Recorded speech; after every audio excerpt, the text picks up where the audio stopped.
प्यारे दोस्तों, आज हम आपको ऐसा वाकया सुनाएंगे जिसे सुनने के बाद आपका ईमान जरूर तरोताजा हो जाएगा। दोस्तों, एक समुद्र में जहाज जा रहा था जो काफी बोझ उठाए जा रहा था। तिजारत का सामान और ताजिर उस जहाज के ऊपर सवार थे। उस सफर के दौरान समंदर में तूफान आ गया, जिस वजह से जहाज हिचकोले खाने लगा। और एक वक्त ऐसा आया जब जहाज बिल्कुल डूबने के करीब हो गया, तो जहाज के कप्तान ने एक तजवीज सबके सामने पेश की कि देखिए, जहाज के ऊपर बोझ बहुत ज्यादा हो गया है। अब हम सबको जिंदा रहना है, तो आप लोगों का कुछ सामान समंदर में फेंक दिया जाए तो जहाज थोड़ा हल्का हो जाएगा और हम आसानी के साथ अपनी मंजिल तक पहुंच जाएंगे, क्योंकि हमारी जानें ज्यादा कीमती है सामान के मुकाबले में। कप्तान के इतना कहने पर सब ने कप्तान की बात पर इत्तेफाक किया और सब ने एक मंसूबा बनाया कि एक जो सौदागर है, यानी एक जो ताजीर है, वह बिल्कुल नया है और वह काफी सामान अपने साथ लेकर आया है। इसीलिए अगर उसका सामान फेंक दिया जाए समंदर में तो इससे हम सब डूबने से बच जाएंगे और हमारा जहाज आसानी के साथ किनारे लग जाएगा। सब ताजिरों ने इस बात पर इत्तेफाक किया, लेकिन जिस ताजिर का सामान फेंका जाने वाला था उसने कहा, मेरे अकेले का सामान को फेंका जाएगा? सब ताजिरों का थोड़ा थोड़ा सामान समंदर में फेंक दिया जाए, उससे नुकसान भी सब पर तकसीम हो जाएगा और सबकी जानें भी बच जाएंगी। लेकिन सब सौदागर ने उस नए सौदागर यानी नए ताजीर के खिलाफ बगावत कर दी और उससे लड़ाई झगड़ा करना शुरू कर दिया। और कुछ वक्त बाद झगड़ा इतना बढ़ गया कि सब ताजिरों ने मिलकर उस नए ताजिर यानी उस नए सौदागर को उसके सामान के साथ उठाकर समंदर में फेंक दिया और अपना सफर जारी रखा। ताजिर को समंदर में फेंकने के बाद वह ताजिर बहुत देर तक लहरों से लड़ता रहा। आखिरकार थक कर बेहोश हो गया, लेकिन कुछ देर के बाद वो एक अनजान जगह पर पहुंचता है। फिर जब वह होश में आया तो उसे मालूम हुआ कि समंदर की लहरों ने उसे किसी वीरान और नामालूम जजीरे पर लाकर किनारे कर दिया है। उसे उस वक्त कुछ समझ नहीं आ रहा था, क्योंकि उसके चारों ओर सिर्फ पानी ही पानी था। बेहोश होने की वजह से सौदागर बहुत थका हुआ महसूस कर रहा था। कुछ वक्त बाद बड़ी मुश्किल से उठा, सांस ली, यहां तक कि वह चल भी नहीं पा रहा था। वह घुटने के बल गिर गया और कहा, या अल्लाह, इस मुश्किल सूरत हाल में मेरी जान को बचा ले, मेरी मदद फरमा। ताजिर ने वह कई दिन गुजारे। उस दौरान ताजिर ने दरख्त के फल खाए, खरगोश का शिकार करके उससे अपना गुजारा किया। उसको कहीं मीठी नदी का पानी मिल गया, वहां से पानी पीता। रात की सर्दी और दिन की गर्मी से बचने के लिए सौदागर ने जंगल से लकड़ियां काट काट कर एक छोटी सी झोपड़ी बनाई, ताकि ठंडी और गर्मी से अपने आप को बचा सके। एक दिन हुआ यूं कि जैसे कहते हैं ना, गरीबी में आटा गीला।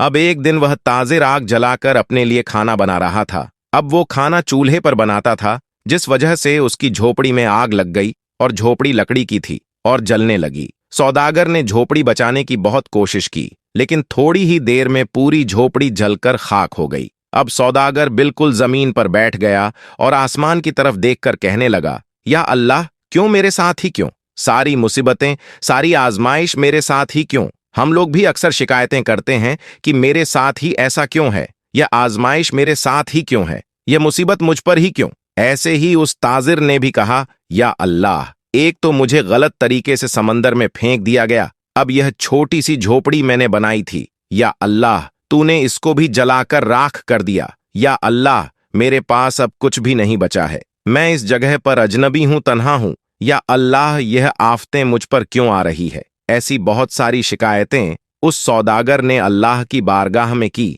और आखिर में वो रोता रोता भूखा ही सो गया। लेकिन सुबह एक हैरतअंगेज वाकया उसका इंतजार कर रहा था। जब वह सुबह उठा तो उसने देखा, उसके जजीरे के करीब एक जहाज नजर आया। उसने जहाज में कुछ लोगों को देखा जो उसे लेने के लिए आए थे, उसकी मदद करने के लिए आए थे।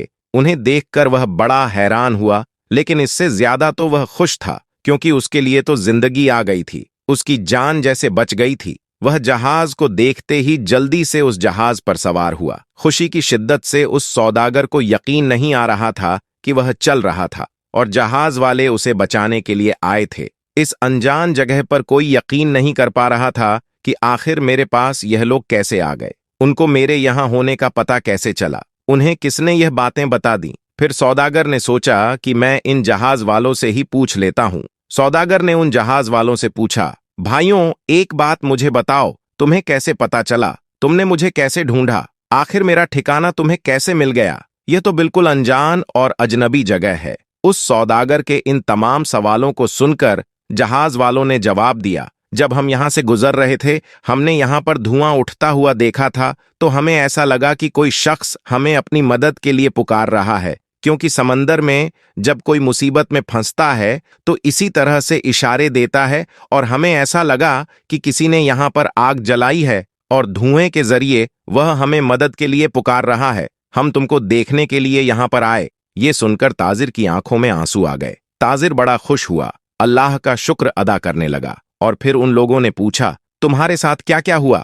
तो उसने बताया कि सौदागरों ने नाजायज तरीके से उसे उठाकर जहाज से बाहर फेंक दिया और साथ ही समंदर में उसका सामान भी फेंक दिया गया। वह लोग जो कि जान बचाने के लिए आए थे, उन्होंने कहा, अच्छा तुम उस जहाज के बारे में हमें बता रहे हो? सौदागर ने कहा कि अच्छा, तुम उस जहाज के बारे में जानते हो? तो उन लोगों ने कहा कि हाँ, हम उस जहाज के बारे में जानते हैं और हम तुम्हें बता दें कि वह जहाज अपनी मंजिल तक नहीं पहुंचा। सौदागर ने कहा कि क्या मतलब, आप ऐसा क्यों कह रहे हैं? तो उन्होंने ने बताया कि समंदर के लुटेरों ने उस जहाज पर हमला कर दिया, पूरा सामान लूट लिया और सारे ताजिरों को कत्ल कर दिया। सिर्फ तुम अकेले बच गए हो। तुम पता नहीं कैसे बच गए, अल्लाह ने तुम्हें बचा लिया। सौदागर यह सुनते ही जारोकतार रोने लगा, वही सजदे की हालत में गिर गया और अल्लाह का शुक्र अदा करने लगा और कहने लगा, या अल्लाह, तेरे काम और तेरे फैसले सबसे बेहतर होते हैं। तू जो भी करता है अपने बंदों के लिए बेहतर ही करता है। बस हम ही बेसब्री हो जाते हैं, हमारे अंदर सब्र नहीं होता, वरना बाद में तो पता चलता ही है। अल्लाह, तेरा जो फैसला था वह बिल्कुल सही था। मेरे भाइयों और बहनों और दोस्तों, अगर आपकी हालात बिगड़ जाए तो आप डरे नहीं, आप खौफजदा ना हो। बस इतना यकीन रखें कि खुदा की हर चीज में हिकमत होती है। जब भी आपका कोई काम रुक जाए, आपकी कश्ती भंवर में फंस जाए, आपकी झोपड़ी जल जाए, तो यह जान लें कि खुदा आपका अच्छा इंतजाम कर रहा है। प्यारे दोस्तों, आपको हर वक्त अपने अल्लाह से माफी मांगते रहना चाहिए और उसे कहना चाहिए, मेरे मौला, हम गुनहगार हैं, हमारा हर हाल गुनाहों में डूबा हुआ है। मेरे मालिक, हम शर्मिंदा हैं, हमें माफ कर दे मेरे मौला। तू हमारे माँ बाप पर, हमारे बहन भाइयों पर, हमारे रिश्तेदारों पर, हमारे दोस्तों पर और जो इस दुआ को सुन रहे हैं, या अल्लाह पूरी उम्मते मुस्लिमा पर अपना रहम फरमा। सारी कायनात के शहंशाह, सारी मखलूक के पालने वाले, जिंदगी और मौत का फैसला करने वाले आसमानों और जमीन के मालिक, पहाड़ों और समांडरों के मालिक, अर्श के मालिक, फरिश्तों के महबूब, हमारे दिल और जान के मालिक, बीमारी को शिफा देने वाले, फकीर को बादशाह बनने वाले रब, हमें सुकून अता फरमा। हमारी तड़प को तू ही समझ सकता है, हमारी मोहब्बत को तू ही समझ सकता है। अल्लाह, हम जानते हैं कि हम तेरे गुनहगार बंदे हैं, तेरे बदकार बंदे हैं, लेकिन मेरे अल्लाह, हम तेरे ही पाकी बयान करते हैं। अल्लाह, हम अपने तमाम गुनाहों से तौबा करते हैं, हमारी तौबा को कबूल फरमाकर हमें अपने घर की जियारत नसीब फरमा। आपने आज की वीडियो से वाकई कुछ सीखा है तो इस वीडियो को आप लाइक जरूर करें और नई वीडियो के साथ आपकी खिदमत में हाजिर होंगे। तब तक के लिए अल्लाह हाफिज।